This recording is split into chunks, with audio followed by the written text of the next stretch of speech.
Phased In Podcast. This is the story of Christina Nance out of Huntsville, Alabama.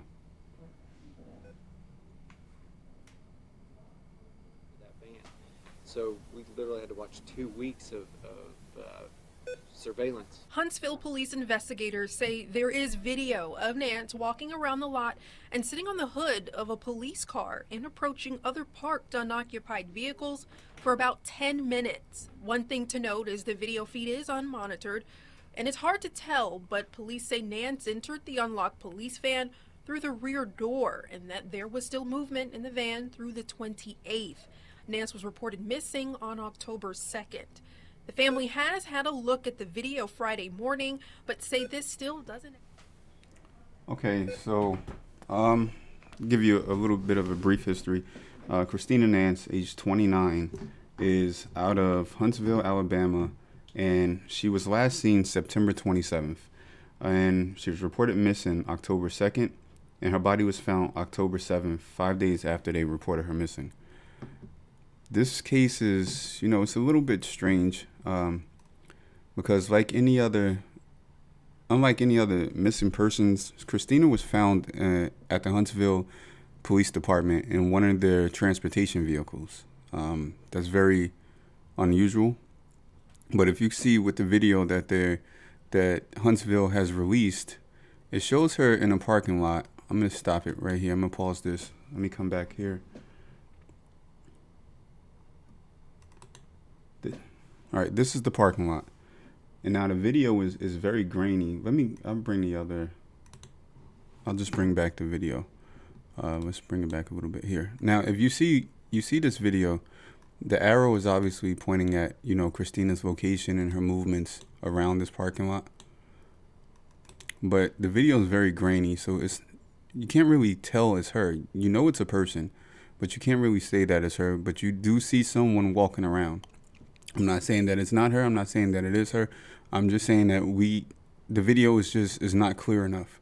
But I mean, it's some type of reassurance if this is, if that is her, that at least they have something to see, her actually going into the back of this van. Now, Christina, this right here. Now, this is a picture of the van. That's the actual van that she was found in. Pause this right here. Now, these are transport vans that, law enforcement usually uses. Now, they're saying that Christina entered this van right here through this back door. And somehow, now these are older vans, so with any law enforcement vehicle, of course, once you enter that vehicle, there are no handles inside for you to let yourself out. So someone would have had to let her out. Now, they're saying that, I believe 3 days, with her inside of this van, they have video footage of her opening the back windows, which would be these. Now, these are older windows that have a latch on them, so you can manually, from inside, you can push them out. They're only going to go out maybe a couple inches, but it's enough so that you can get air and so that you can you speak to someone who's on the outside. I'm going to play it a little bit longer. And now, if you notice, this is the street view from the location of the van to, pause it right here. All right, this is the van, as we see, this is the van here. You have the sidewalk right here. This is the street. So if you have regular people just walking down, or even if you have other law enforcement that are parking in the parking lot, or any employees that are parking there, if she were to yell out, you would be able to hear her. And which makes it weird because, like they said I believe 3 days in, she opened the windows. She could have yelled to somebody or, hey, bang on the windows, because the windows, they're not tinted, so you can see inside.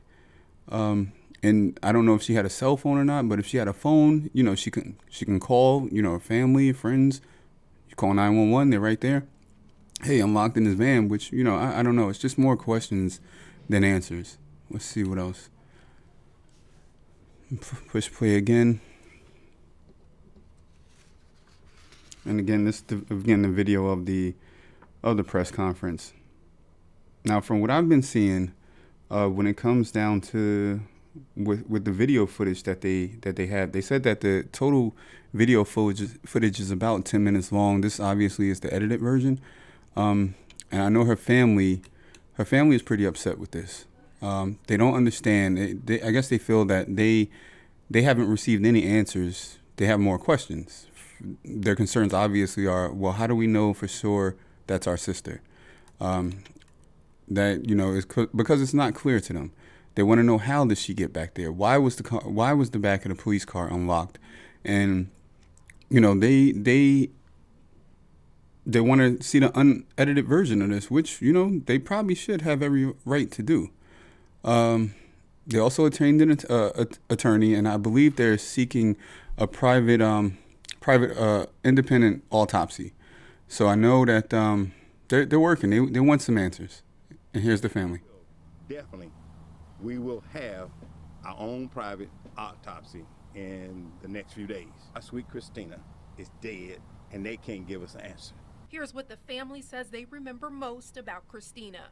Every time she'll come in a room with us, or we'll come by to see her, she'll just smile, and we'll always be like, Christina, hey Christina, and she'll just smile and just light up a room.